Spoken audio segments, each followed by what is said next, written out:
Bonsoir à tous. Je suis particulièrement heureux de m'adresser aux jeunes.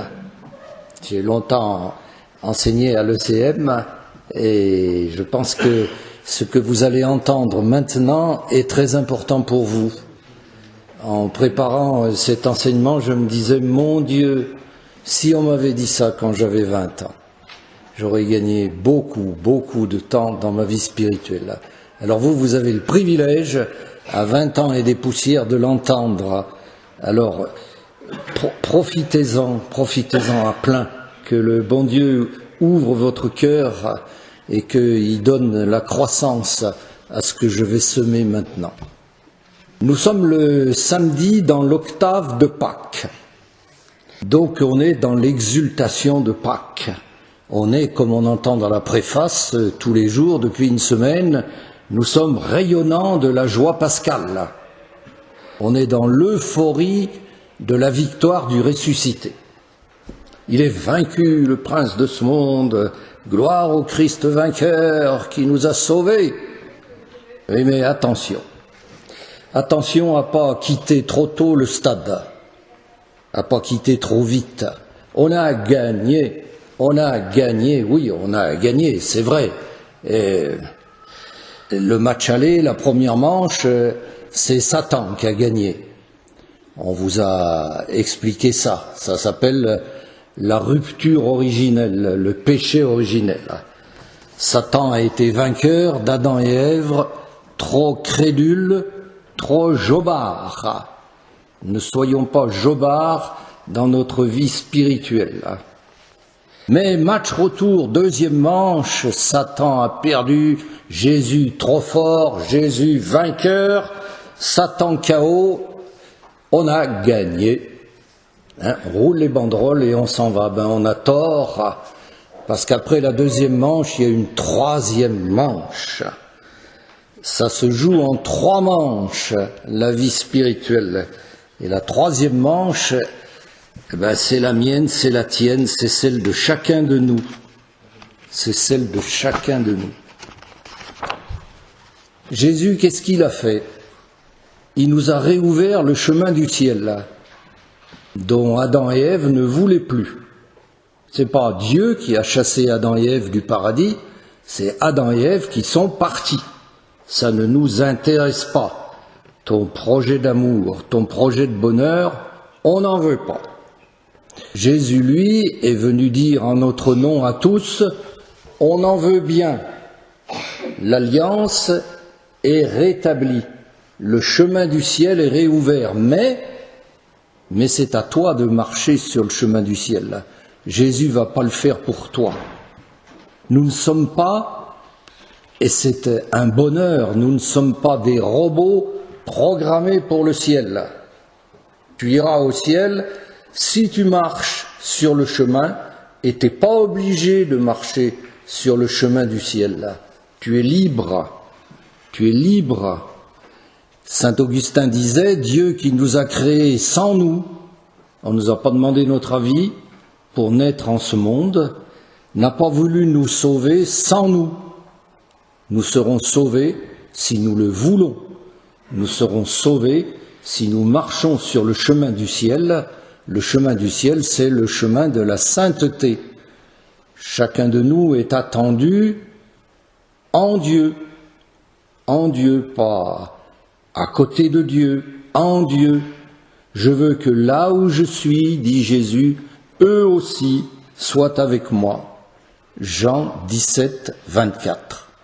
En Dieu. C'est très important ça.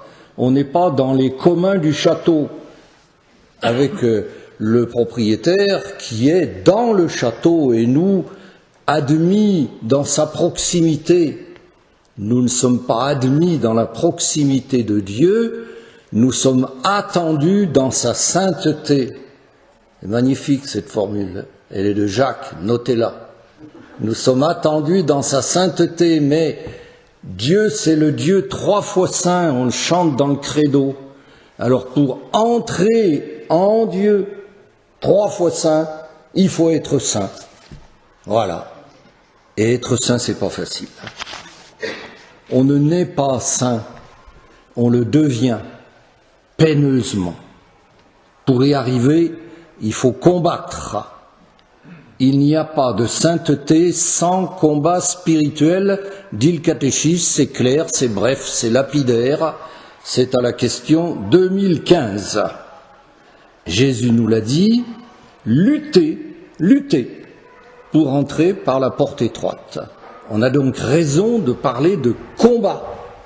Vous voyez, le vocabulaire qui est employé est un vocabulaire guerrier. Il faut mouiller le maillot. Et pourquoi? Pourquoi faut-il mouiller le maillot? Pour différentes causes. La première, c'est que le cœur de chacun de nous est un champ de bataille.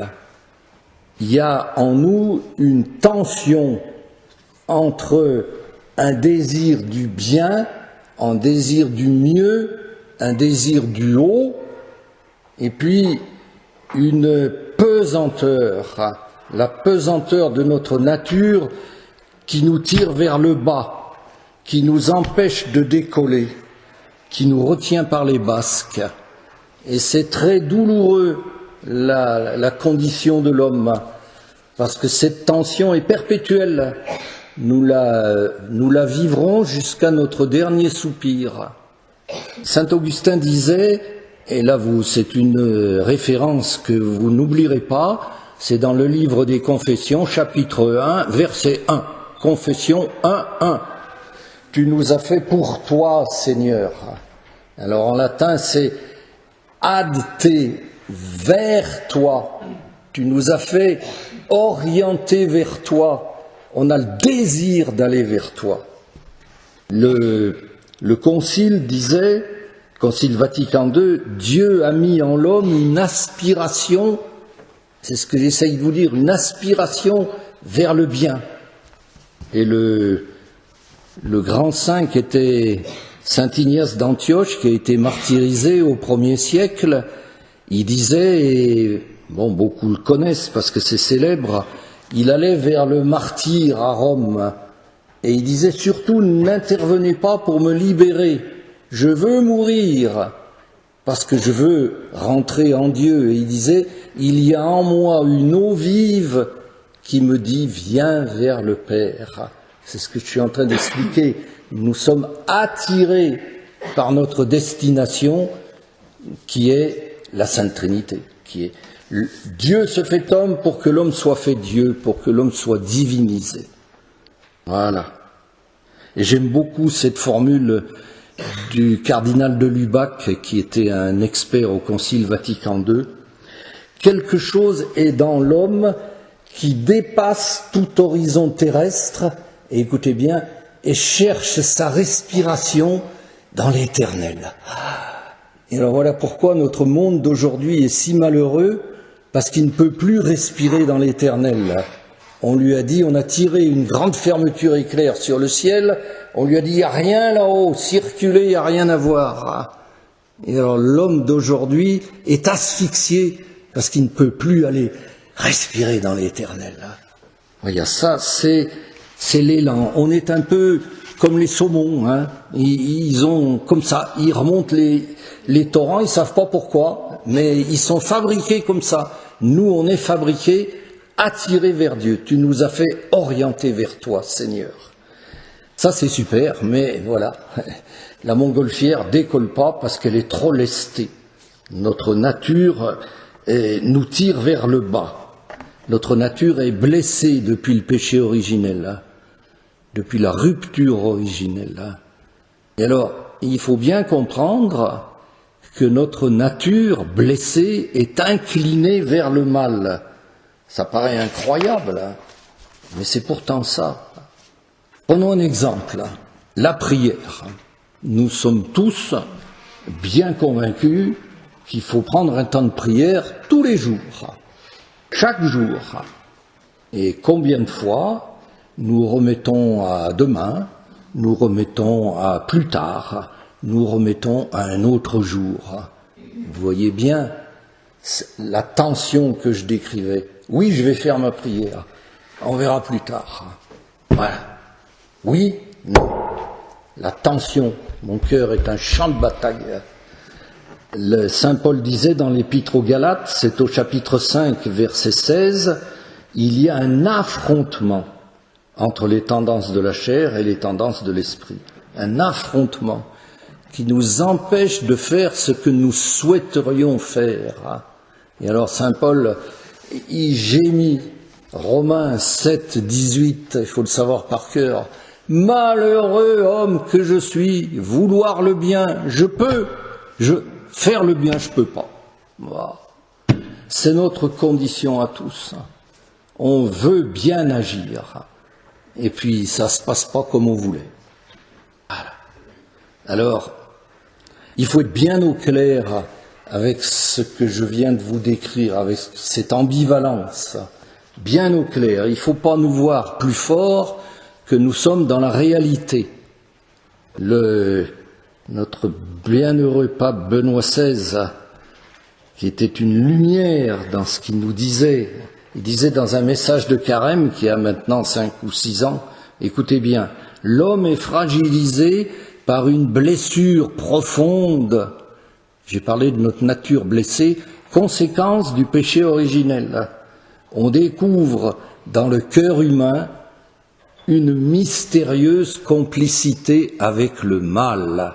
Nous sommes attirés par le mal. Et saint Augustin raconte l'épisode célèbre du vol des poires. Il est allé voler des poires chez son voisin, des poires qui étaient immangeables. Il le savait. De ces poires, il ne pouvait rien faire que les jeter. Son plaisir était d'aller les voler. Et il décrit très bien ça. Nous sommes inclinés vers le mal. Nous avons plaisir à transgresser les interdits. On l'a dit, pendant tout le carême, on a entendu ça dans la préface. Tu veux, par notre jeûne et nos privations, réprimer nos penchants mauvais. Ah ben oui, c'est clair, hein, il y a en nous des penchants mauvais. Donc il ne faut pas être angélique, c'est comme ça. Mais en même temps, il ne faut pas nous croire plus pécheurs que nous sommes en réalité. Être incliné au mal, ben, ce n'est pas un péché, hein. C'est une donnée de nature. Il n'est pas pécheur, saint Augustin, quand il a envie de voler les poires. Il est pécheur quand il passe à l'acte. Très important, ça. Souvenez-vous de ça.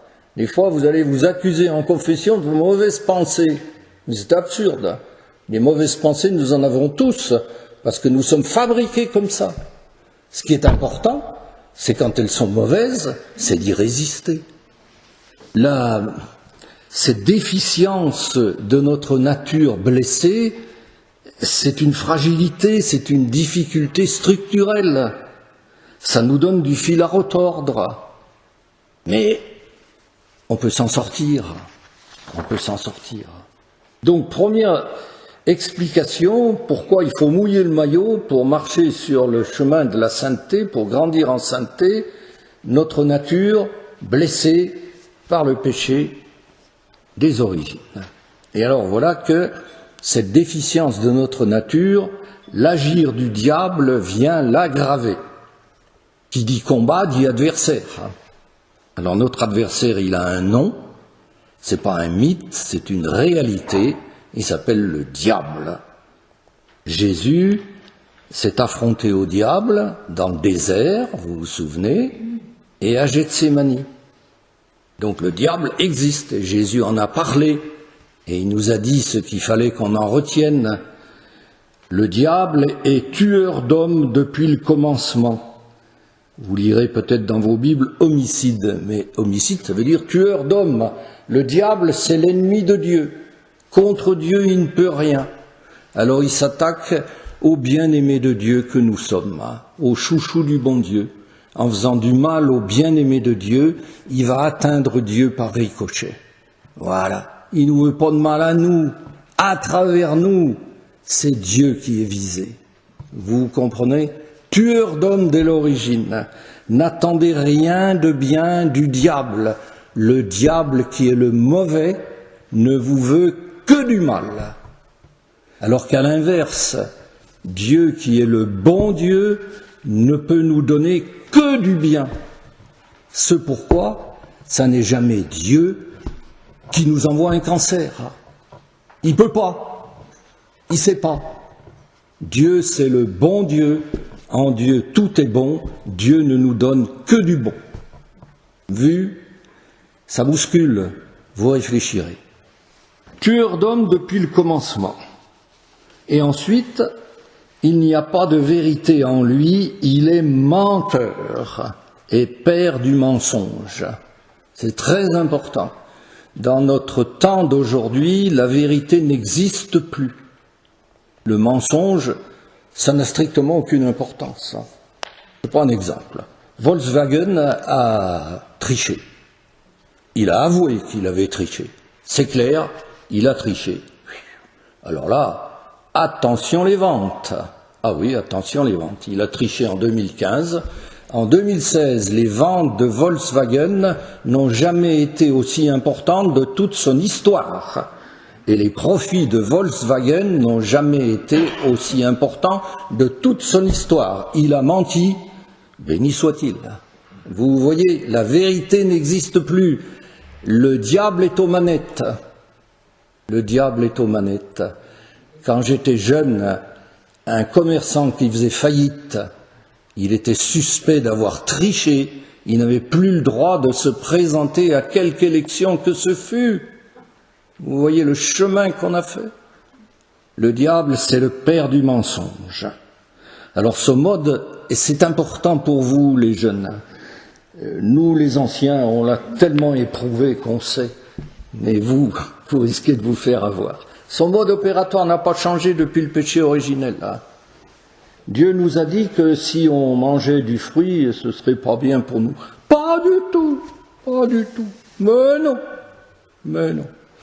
Et il va présenter le mal comme un bien. Si tu manges la pomme, tu seras l'égal de Dieu.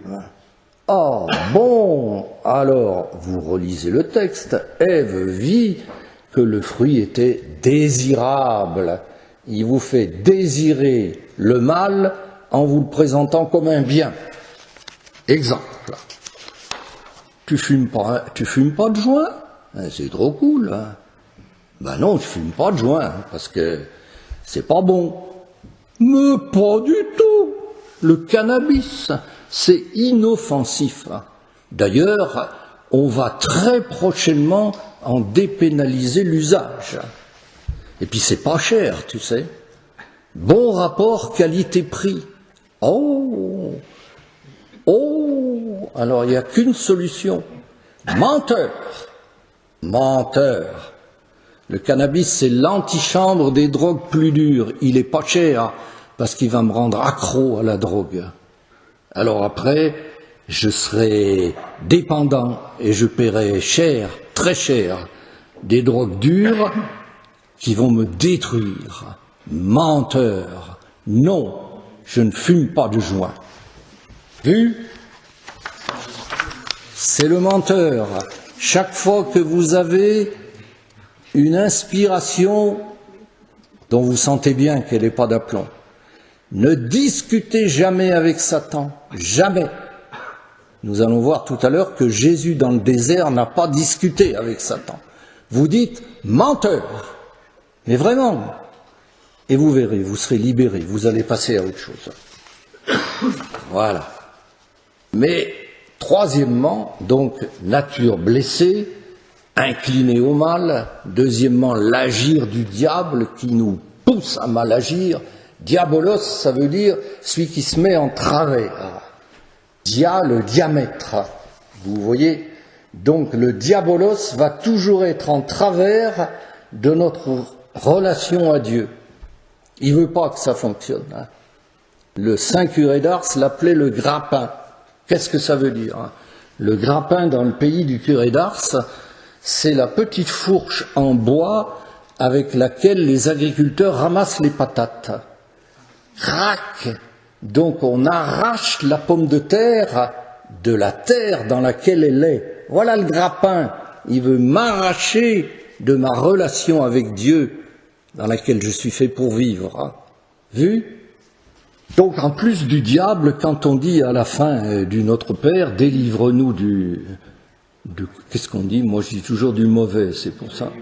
Du mal. Hein. Alors le mal c'est quelqu'un, la version grecque du Notre Père c'est délivre-nous du mauvais, c'est quelqu'un, avec une majuscule. Hein. Mais c'est aussi le mal qui nous environne. Alors, nous sommes environnés de mal. Oh, comment? Ben oui, vous avez rejeté le mal il y a une semaine, hein, à la veillée pascale. Hein, et il faudrait s'en souvenir. Hein. On vous a dit, rejetez-vous le péché? Oui, oui, je le rejette. Rejetez-vous ce qui conduit au mal. Et vous n'avez pas fait attention. Rejetez-vous ce qui conduit au mal. Voilà ce qui nous ennuie, c'est que nous sommes immergés dans un monde mauvais. Et au niveau théologique, notre pape Jean-Paul II il a donné une notion nouvelle qui explique merveilleusement ça. Il a appelé ça les structures de péché. Nous sommes affrontés aux structures de péché. Quand une jeune maman va voir son gynéco à son 5e enfant, la question qu'il lui pose, vous voulez le garder? Structure de péché, avortement proposé, avortement poussé, structure de péché. Vous voyez, quand on vous vend de la drogue à la sortie du collège ou de la fac, structure de péché. Si on ne vous la proposait pas, ce serait plus facile pour vous de ne pas l'utiliser. Le mal qui nous environne, nous sommes dans un environnement païen. Voilà. Je regardais il y a peu de jours une série télévisée policière. Eh ben, nécessairement, dans toutes les séries télévisées maintenant, il y a un couple d'homosexuels ou de lesbiennes. Ça n'apporte strictement rien à l'affaire, mais ça nous accoutume. Pendant 25 ans aux États-Unis, il y a eu des séries télévisées où les Blancs étaient des imbéciles et ils étaient commandés dans les commissariats, heureusement, par des inspecteurs noirs intelligents. Ils ont fini par élire Barack Obama. Nous sommes je ne dis pas que c'est un mal d'élire Obama, je veux dire à quel point nous sommes, vous voyez, délivre-nous de la fosse à purin. Il faut en être conscient. Chaque matin, quand tu te lèves, tu es païen. Voilà.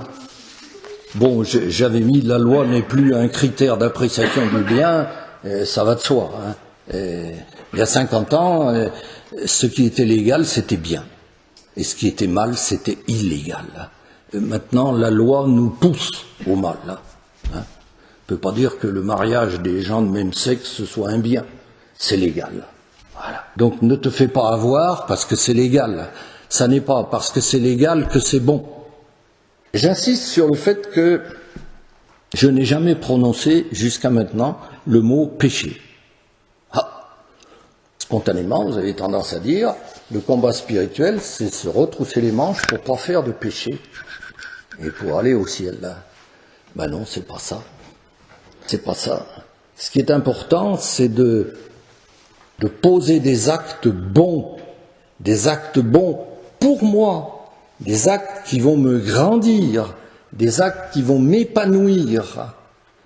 Chacun de nous, jusqu'à son dernier souffle, est en genèse. Nous sommes en état d'avènement perpétuel et ça dépend de notre agir. Chaque fois que j'agis bien, je me grandis, je m'épanouis.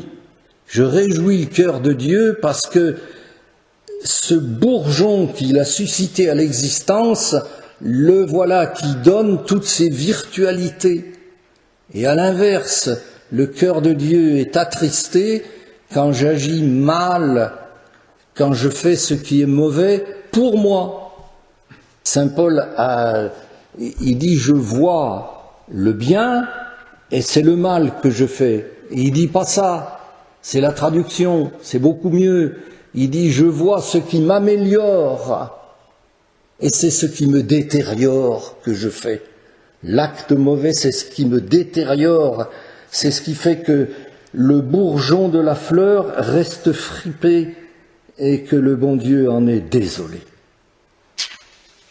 Il faut absolument se purger de la vision judiciaire. Si vous voulez, le péché qui serait une infraction à je ne sais pas quoi, et infraction appelle sanction. Alors non.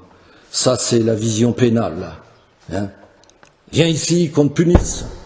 Non, c'est pas ça avec le bon Dieu. Dieu n'est jamais fâché contre toi. Notez-le ça, les jeunes. Dieu n'est jamais fâché contre toi. Il a le cœur gros quand il voit que tu t'abîmes.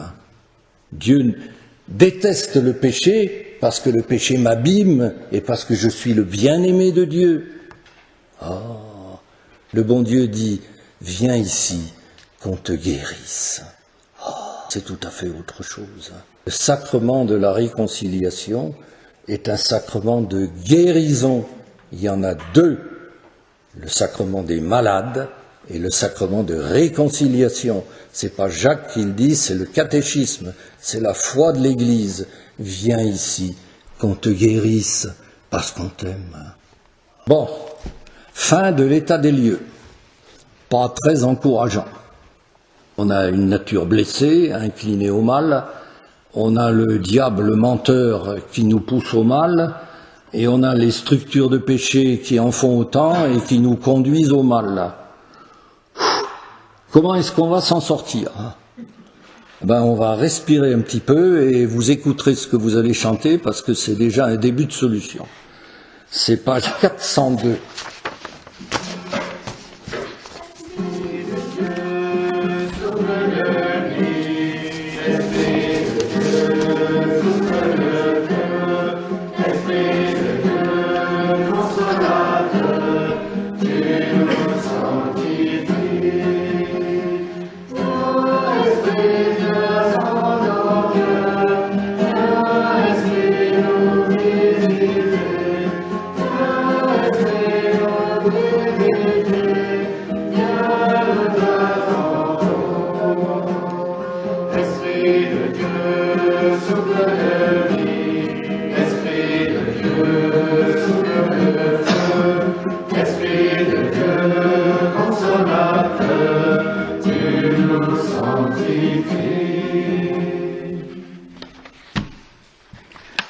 Alors maintenant qu'on a dressé le paysage, on est sur le ring, comment on s'en sort?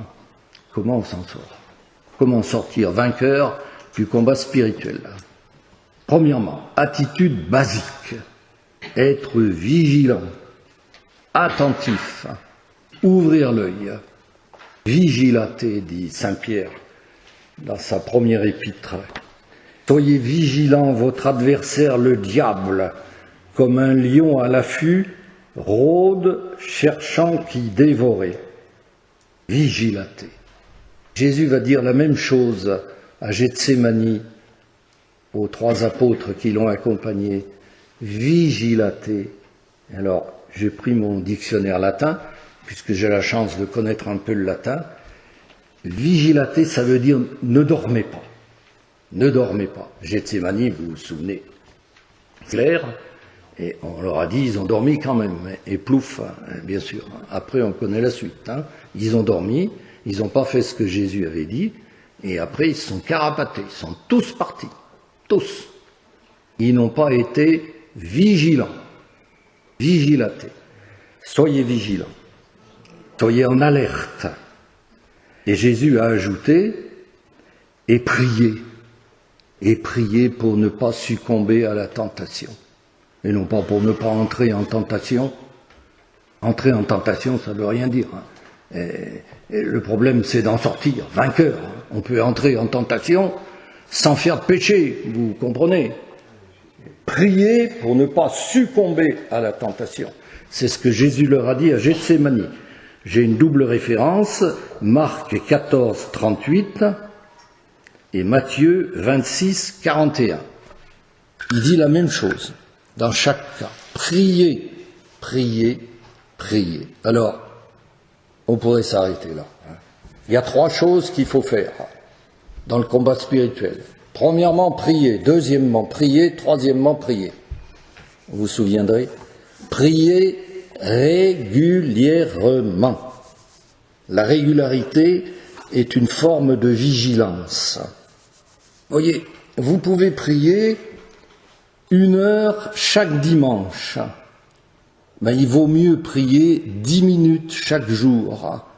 Parce que si vous priez 1 heure chaque dimanche, 6 jours sur 7, vous allez être vulnérable. Vous allez être vulnérable. Donc vous voyez bien que ce n'est pas une question de quantité, c'est une question, prier, c'est prendre la main du bon Dieu. C'est le Saint Curé d'Ars qui disait ça. Comme des petits-enfants, nous ne savons pas marcher sur le chemin du ciel. Nous tombons, nous chancelons, si la main du bon Dieu n'est pas toujours là pour nous soutenir. Attention, le Saint Curé d'Ars, c'est le patron de tous les curés du monde. Donc ce qu'il dit, c'est pas du folklore. Si la main du bon Dieu n'est pas là pour nous soutenir, on va tomber par terre. Et 2 siècles avant lui, un grand saint, Saint François de Sales, disait la même chose, mais de façon plus drôle. Tenez toujours la main du Père Céleste. Gardez-vous bien de quitter sa main, car s'il vous abandonne, vous ne ferez pas un pas sans donner du nez par terre. C'est pas beau ça? Si tu pries pas, tu vas donner du nez par terre. C'est inéluctable. C'est inéluctable. Voilà. Priez, priez, priez, prendre la main du bon Dieu. J'ai souvent dit à l'ECM, alors je vous le dis, puisque c'est la première fois que je vous vois, le matin, quand tu te réveilles, tu tombes sur ta carpette et tu prends la main de Jésus et tu fais le geste, Jésus, je prends ta main pour le jour qui commence et dont tu me fais le cadeau. On va le vivre ensemble. Et alors, vous voyez, j'ai fait une bêtise là. J'ai mis la main en l'air. Mais non, Jésus, il n'est pas là-haut. Jésus, il est venu, il s'est incarné, il est là. Je lui prends la main ici, il est au même niveau, c'est Emmanuel, il est avec moi. Vous voyez, les petits détails sont importants. Jésus, je prends ta main, et ce jour que tu me donnes, on va le vivre ensemble. Essayez, vous verrez. 15 secondes. Seulement voilà, les pères du désert disaient que la première pensée du jour, et c'est celle-là, si vous faites ce que je vous dis, la première pensée du jour, c'est celle que vous allez moudre tout au long du jour. Tout au long du jour, vous allez rester à la main de Jésus et vous ne donnerez pas du nez par terre. Que vous avez de la chance qu'on vous dise ça. La prière, c'est pas une corvée. La prière, c'est pas une corvée. Prendre la main de Jésus, c'est une chance qu'il soit venu me l'attendre. C'est une chance. Ce serait bien bête de ne pas en profiter. Bon, là, on pourrait en parler longtemps. Mais je pense que vous avez compris. Si tu veux pas donner du nez par terre, tu pries. Tu pries. Tu pries. Tous les jours. Tous les jours. Ce que j'ai fait là, ça peut suffire. J'ai prié. J'ai commencé ma journée comme ça. Au lieu de passer toute la journée et de dire le soir, oh, j'ai pas pris mon temps de prière, ben c'est pas maintenant que tu vas le prendre, t'es crevé, va dormir. Alors commençons par la prière, c'est du bon sens, c'est du bon sens. Alors première arme donc, la prière. Mais s'il n'y a pas la prière, tout le reste ça sert pas à grand chose. Et je le donne bien dans l'ordre. Alors dans la prière, vous allez avoir la parole de Dieu. Parce que vous savez bien, tous, que la prière, elle est faite de 2 parties. Un jour, on demandait au pape Jean-Paul II, c'était la première fois qu'il rencontrait des jeunes en France. C'était les prémices des JMJ. Il avait ça dans l'idée, mais ce n'était pas encore existant.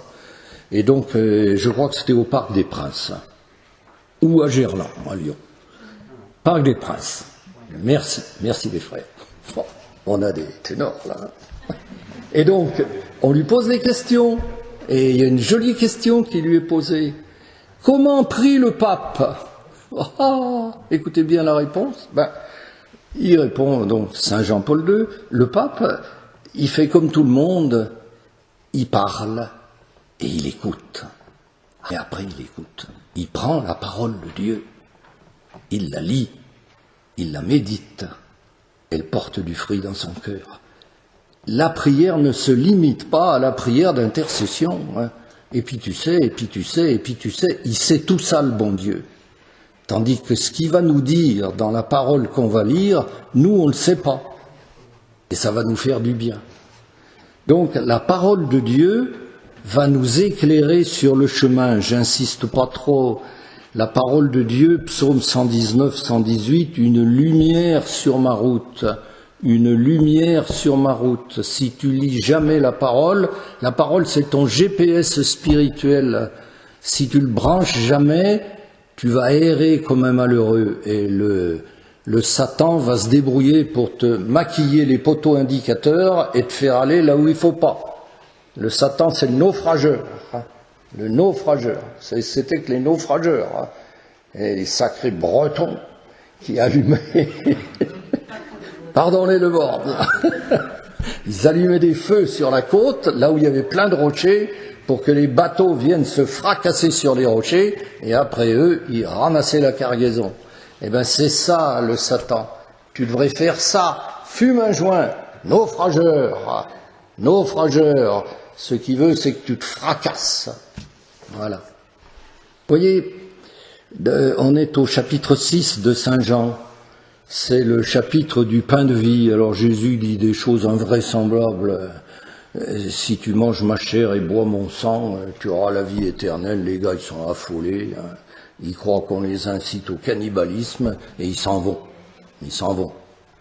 Et il dit à ses disciples, c'est poignant quand vous lisez ça. C'est la fin du chapitre 6 de Saint Jean. Voulez-vous partir, vous aussi? Je serai tout seul comme ça. Voulez-vous partir, vous aussi? Et vous connaissez la magnifique réponse de Pierre. Seigneur, à qui irions-nous? Tu as les paroles de la vie éternelle. C'est-à-dire, tu nous montres le chemin du ciel. C'est ce que le saint curé d'Ars a dit au petit berger. Je te montrerai le chemin du ciel. Tu m'as montré le chemin d'Ars. Tu as les paroles de la vie éternelle. La parole de Dieu me montre le bon chemin. Pour connaître le bon chemin, il faut connaître la parole. Regardez Jésus au désert. Il est confronté à Satan. C'est le combat direct. Satan, Jésus. Qu'est-ce qu'il fait Jésus? Il ne discute pas avec Satan. Il est 3 fois tenté et 3 fois il répond à Satan. Il est écrit. Il est écrit. Il est écrit. C'est-à-dire, Dieu me dit, et c'est ce que je fais. Et je ne fais pas ce que tu me susurres. Et je ne fais pas ce que tu me susurres, parce que Dieu me dit ce qu'il faut faire. Et évidemment, ce n'est pas la même chose. Dieu me dit, il est écrit. Alors, si je ne sais pas ce que Dieu dit, vous voyez, il faut quand même connaître la parole pour pouvoir qu'elle remonte au bon moment. S'il ne remonte rien, eh ben vous offrez un boulevard à Satan. Hein? Si Jésus n'avait pas su dire, il est écrit, alors il aurait peut-être fait ce que Satan lui demandait. Est-ce que vous comprenez l'importance de la parole, l'importance de prendre l'évangile tous les jours? L'évangile. L'évangile. Entre toutes les Écritures, je lis le Concile Vatican II. Entre toutes les Écritures, même celles du Nouveau Testament, les évangiles possèdent une supériorité méritée. Ah oui, regardez à la messe. Un laïc ne lit jamais l'évangile. Jamais. C'est toujours un ministre ordonné qui lit l'évangile. Nous, on a le droit de lire le reste, mais pas l'évangile. D'accord? Et on se lève pour écouter l'évangile. On ne se lève pas pour écouter les épîtres de Paul, Pierre ou Jacques. Voilà. Vous voyez bien la supériorité méritée de l'Évangile. L'Évangile, c'est Jésus qui nous parle. Je suis à 40 minutes, frère. Non. Bon, donc il faut accélérer. Ok. Le pape Benoît XVI aimait répéter, il disait toujours « La parole de Dieu est performative ». Alors lui, évidemment, c'était un savant. Et qu'est-ce que ça veut dire? C'est que la parole de Dieu fait ce qu'elle dit. Elle fait ce qu'elle dit. Voyez, l'appel des premiers disciples en Matthieu au chapitre 4, Jésus leur dit « Venez ». Ils viennent. Ils déménagent. Ils lâchent tout. Pourquoi?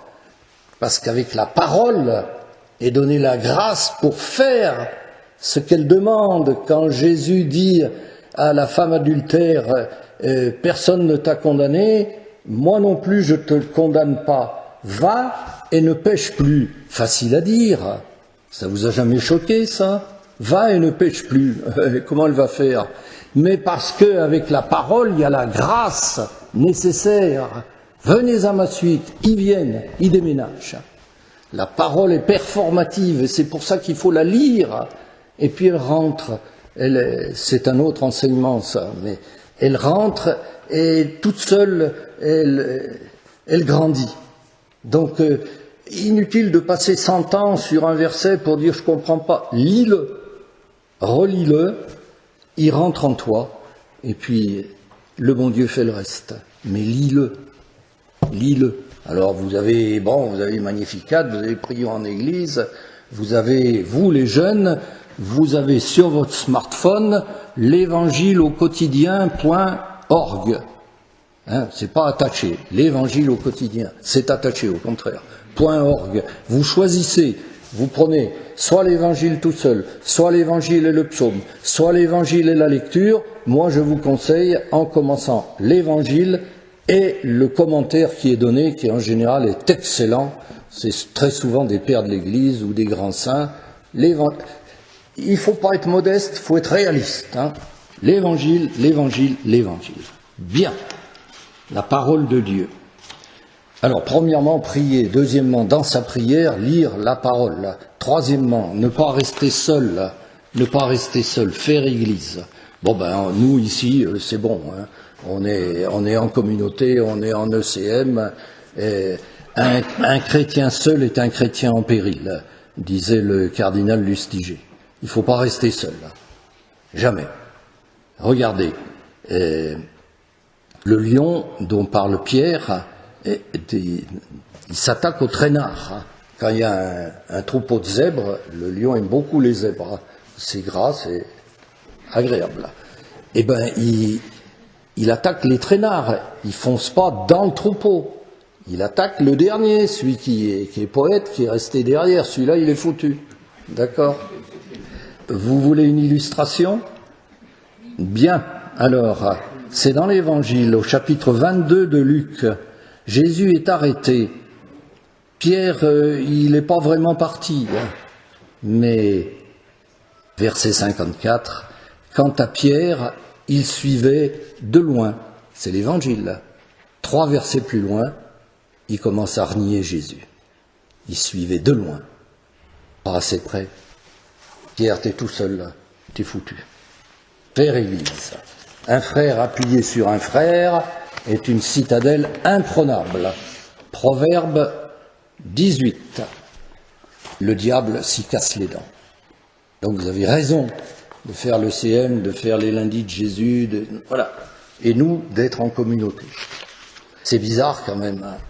On est en préparation à l'effusion de l'Esprit et jamais il nous a parlé du Saint-Esprit. Il y a un truc là. C'est quand même. Alors, troisièmement, se gaver d'Esprit Saint. Se gaver d'Esprit Saint. J'emploie le mot à dessein. Mais prier, c'est plus important. Bon, il faut ne jamais tomber en panne d'Esprit Saint. Ne pas faire comme les vierges imprévoyantes qui avaient plus d'huile dans leur lampe. Pourquoi? Parce que le Saint-Esprit, c'est notre munition dans le combat spirituel. Jésus n'a pas supprimé la faiblesse de notre nature blessée. Il nous a donné un remède. Et ce remède, c'est le Saint-Esprit. Tu es faible, je te donne un fortifiant. Vous allez recevoir une force, celle de l'Esprit Saint, qui descendra en vous. Une force. Et le Yucat, tous les jeunes, vous avez le Yucat, bien sûr, forcément. Si vous ne l'avez pas, vous l'achetez demain matin. C'est remarquable. Nous, on a acheté un gros pavé. On a trouvé qu'il était superbe. On l'a mis en haut de notre bibliothèque et puis on le regarde jamais parce qu'il y a 2450 questions. Ça fait beaucoup dans le Yucat.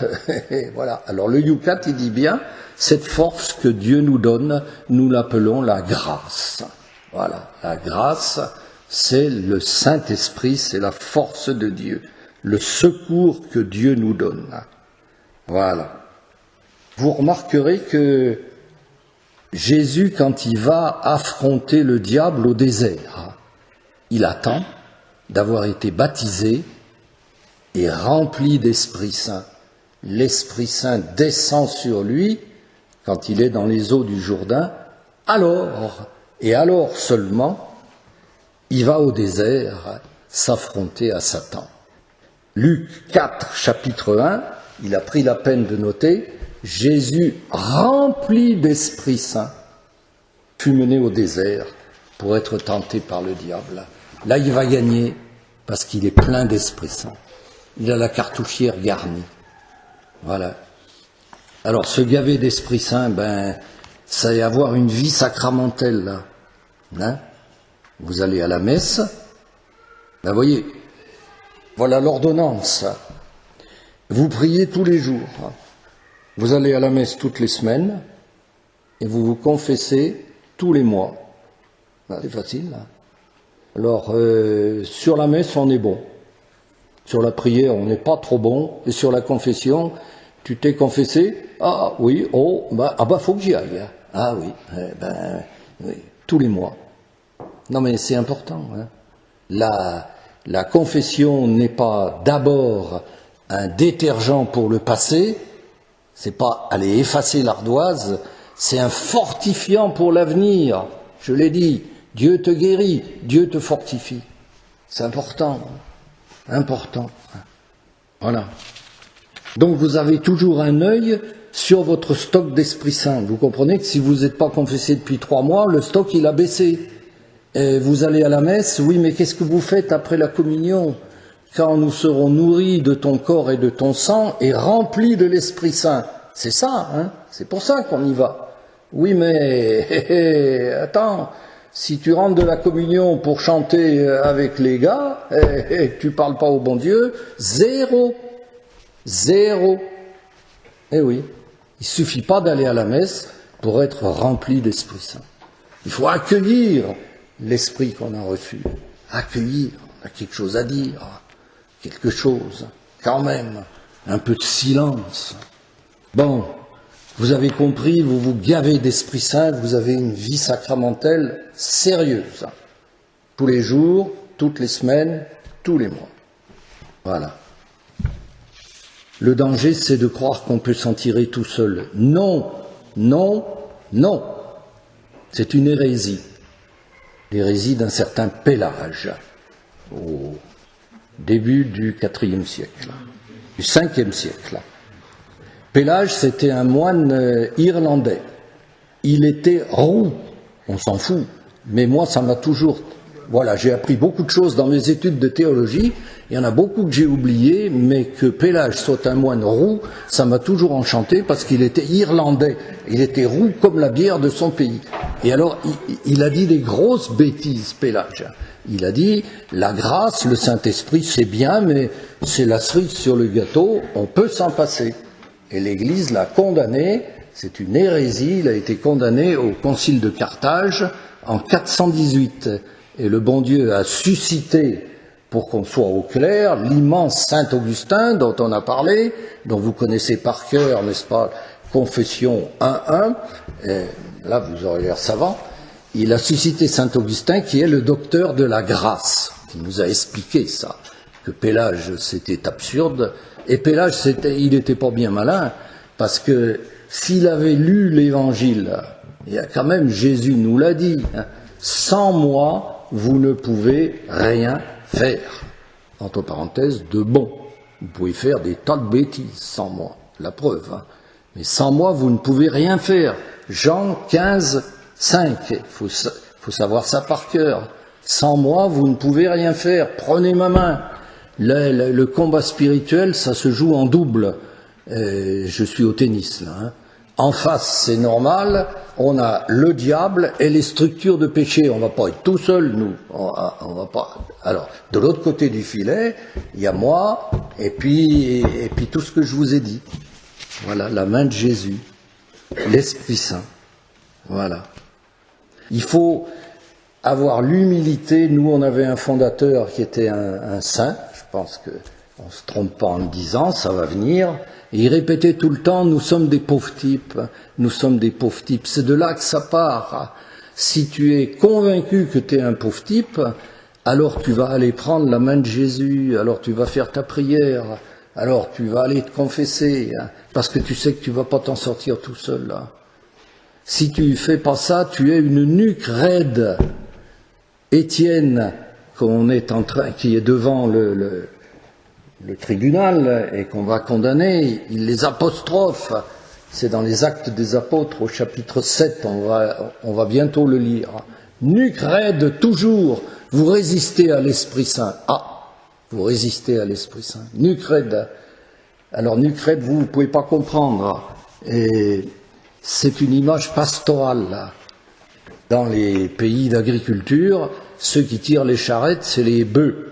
Les bœufs, c'est costaud, un bœuf, bien plus qu'un cheval. Hein. Ça va moins vite, mais c'est plus costaud.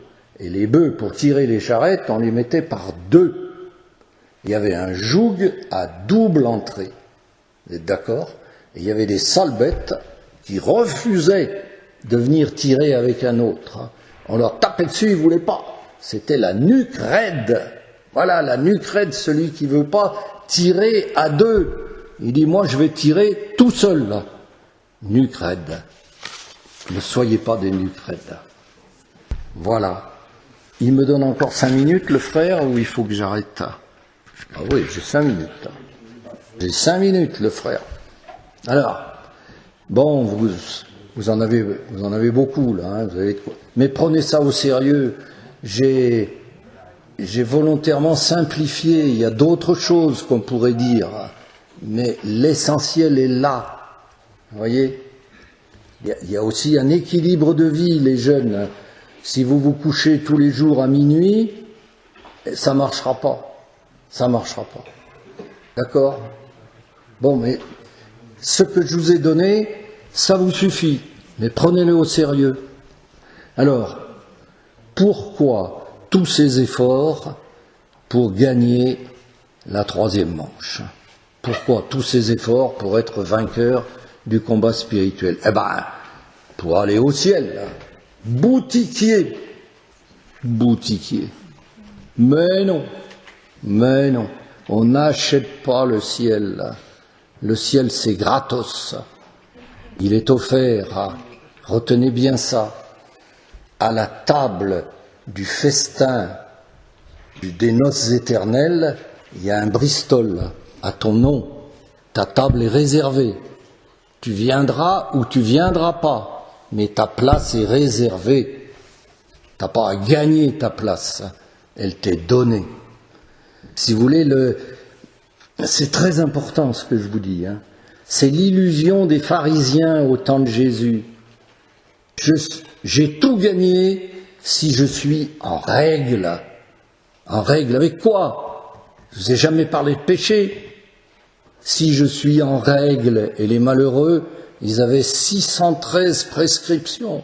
Vous entendez bien? 613. Et c'est pour ça que Jésus va dire, avec moi c'est pas compliqué, mon joug est aisé, mon fardeau léger, moi je vous en donne pas 613. Avec 2, il y aura assez. Vous comprenez? Donc les pharisiens, ils étaient contents parce qu'ils pensaient que s'ils étaient en règle, c'était gagné. Ah oui, c'était bien gagné. Quand Jésus est venu, non seulement ils ne l'ont pas reconnu, mais ils l'ont tué. Il y a bien quelque chose qui ne fonctionne pas là. Hein. Vous êtes d'accord? On n'est pas des boutiquiers. On n'est pas des boutiquiers.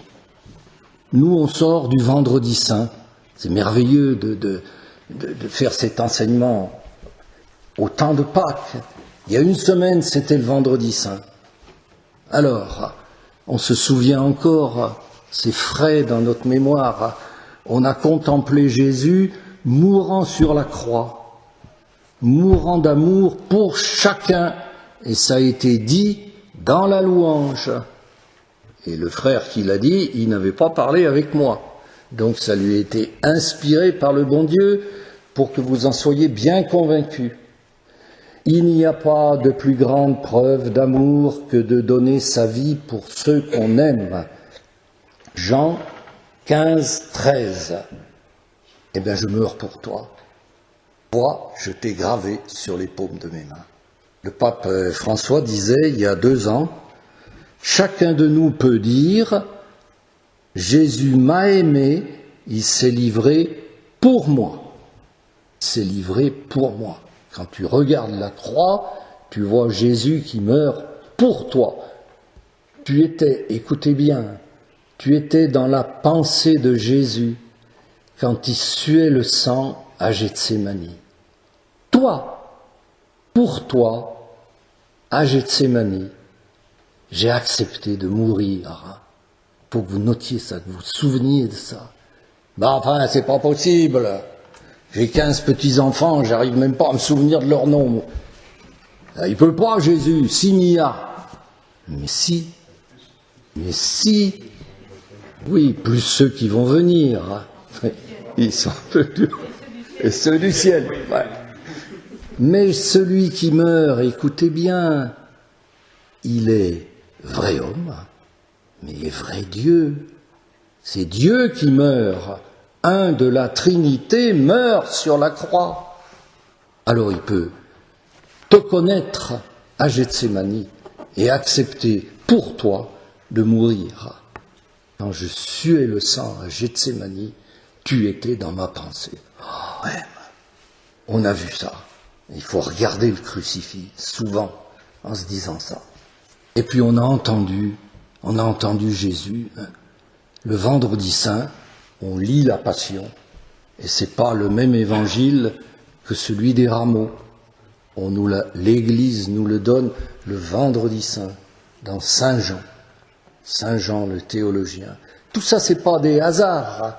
Et Saint Jean est le seul qui fait dire à Jésus, j'ai soif de ton amour, je meurs pour toi, et j'attends que tu m'aimes en retour. Alors ce sera l'alliance. Est-ce que vous comprenez? Le régime du chrétien, c'est l'alliance. Qu'est-ce que l'alliance? L'échange de 2 je t'aime. Je t'aime, dit Jésus. Et toi? Alors c'est pour ça qu'on va se battre, qu'on va faire des efforts. C'est pour que Jésus comprenne qu'on l'aime. Je vous donne la théologie de la petite fleur. Le père Zundel disait magnifiquement, il disait ça devant le pape Paul VI, qu'il avait invité à prêcher une retraite au Vatican. Ça se passait en 1975. Le bien désormais, maintenant que Jésus est mort pour nous, le bien, ce n'est pas d'abord quelque chose à faire ou à ne pas faire, hein, le permis et le défendu, mais non, c'est une personne à aimer. Voilà, je vais bien agir parce que je t'aime, Jésus, pour que tu le comprennes, le petit enfant qui fait un gribouillis horrible. Tiens, maman, c'est pour toi. Oh, dit la maman. Oh, dit la maman. Eh bien, c'est ça notre vie chrétienne. Tiens, Jésus, voilà ma vie. C'est pas terrible. Mais j'ai fait tout ce que j'ai pu. Et je l'ai fait pour toi. Oh, oh, la joie de Dieu. Oh, la joie de Dieu. Alors ça vaut la peine, vous comprenez. Alors c'est un peu compliqué, hein, c'est de la théologie, vous avez Alors, je vous donne la théologie de la petite fleur qui résume tout ça. Vous vous souviendrez de la petite fleur. Mais essayez de vous souvenir de ce que je viens de vous dire là. Ça change votre religion. Dans la fente d'une paroi rocheuse très raide qu'il est en train d'escalader, un alpiniste voit une toute petite fleur. Oh, petite fleur! Mais personne ne passe jamais ici. Personne ne peut te voir. Pourquoi fleurir? Et la petite sœur de répondre, personne ne passe ici, c'est vrai. Mais que personne ne me voit, c'est pas vrai. Le bon Dieu me voit. Alors, chaque matin, je me fais belle pour réjouir son cœur. Voilà le combat spirituel. Bien agir du mieux que nous pouvons pour réjouir le cœur de Dieu.